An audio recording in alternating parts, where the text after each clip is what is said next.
baby African rock python soon passes a river, and a giant, starving, scaly crocodile rises out of the green water on its big, short legs and bounds toward her. Crocodiles are her predators. And around. Well, this is a pretty cool. When students are feeling excited and empowered by what they are learning, it creates the right conditions for producing really high-quality work. And getting really high-quality work from every student means they have to go through a process of critique and revision. We began thinking about our scientifically accurate drawings of our snakes by looking at models done by kids from earlier years. What are some stars we could give about Eunice's snake shape? Some compliments, some kind critique. Maxwell. I like how he wrote the head and the tail where it's supposed to be. Students worked on one aspect of illustration at a time, starting with their snake shape. I want you to now think about stairs. What are some stairs, some things that he could work towards in his next draft? Turn and talk.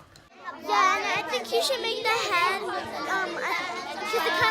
because it kind of looks like it's sagging down a little bit, so it can make it a little bit round. I wanted students to not only understand how to look carefully like scientists at the work, but also be able to enhance their ability to give critique and feedback by using our rubrics. Okay, if the target's met, that means that every single place that the lines are smooth. Do you see some smooth lines? Where do you see some smooth lines? Okay. Do you see smooth lines everywhere? Can you point a few lines where they're not so smooth? There. Okay, so did she hit the target for that? Okay, so is she getting started? I've been traveling around the country for the past 10 years with a story called Austin's Butterfly about the power of critique and feedback. And that story has become a phenomenon in a way. It has taken off internationally. Tens of thousands of students and teachers have found it a provocation to create beautiful work. It's not bad, and it is a butterfly, but does it look exactly like this? No, and people often ask me, what would it look like if that Austin's Butterfly process was always there in a classroom? What could a classroom look like? And I'm not sure I've ever seen a classroom that's a better example of that than this classroom. Would you agree that the size, how wide the We have snake three is things that we the always same until it ask gets kids the to do tail? when we're doing a critique. Be kind, be specific, and be helpful. And after the kids practiced, we began the process of going back and critiquing each other's work. And what I find is that in the beginning, kids are really great about being kind. I like that you made like the tail, because I can see in the picture that it goes up. So at the beginning, we don't see a lot of very helpful or specific feedback. Over time, as kids do this, and we're talking about over several weeks, as they practice, critique, and their drawings improve, you can see that the kids begin to recognize the value of that specific and helpful feedback.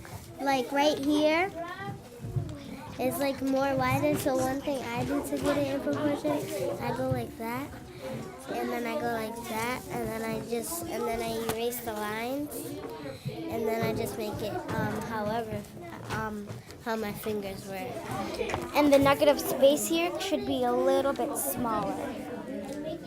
And the negative space here could be bigger. I also needed to be able to sit with kids individually to help them improve their ability to give critique. So I needed a process in my classroom to give kids more independence in their work. But some of you yesterday finished a draft and were really hoping to get some critique from peers. For example, Marguerite finished one of her snake shapes. So Marguerite would find her name. This is Marguerite Asian Rock Python. And what Marguerite would do is she would move her name to being ready for a peer critique. Anybody else who's ready for a peer critique would move their name to ready for a peer critique. I've used the project board with kids for a long time, and that helps them become the co-managers of the critique process. They can see where anyone is in the classroom at any time, and I can see where anyone is in the classroom at any time, and then they can choose a partner to go and do critique with. It's great because it means kids aren't always going to their friends. It's great because they can take more ownership over the critique process themselves. Over time, we focused on other physical features like scales, patterns, and color. And along the way, we worked with different experts who taught the kids specific techniques. So sometimes we're going to see just plain old circles. Sometimes you see ovals. Yeah. I see diamonds. Ooh. Oh my goodness, like perfectly perpendicular diamonds, like that? And for each new aspect of their illustration, we created a rubric and had opportunities for critique and feedback. I like how your scales are going to the direction of where the body is. Like something that you can work on, like a stair, is trying to make all the scales the same size. Not like smaller. I had to than make that. them big because you know how it's facing towards Toronto? Getting kids to do their best work is what learning expeditions are all about. It's not just about doing it when we're doing our high-quality artwork. We take the same process, then we can apply it to the way we craft our written stories.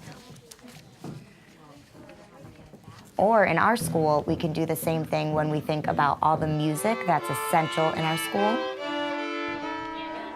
Learning how to do your best work and learning that that happens through a process of critique and revision is very empowering for students. It sets them up for success in any academic or personal venture in the future. Instead of a triangle. But just make it a little bit bigger, not just that bump. Yeah. Not really bigger. See if I trace it.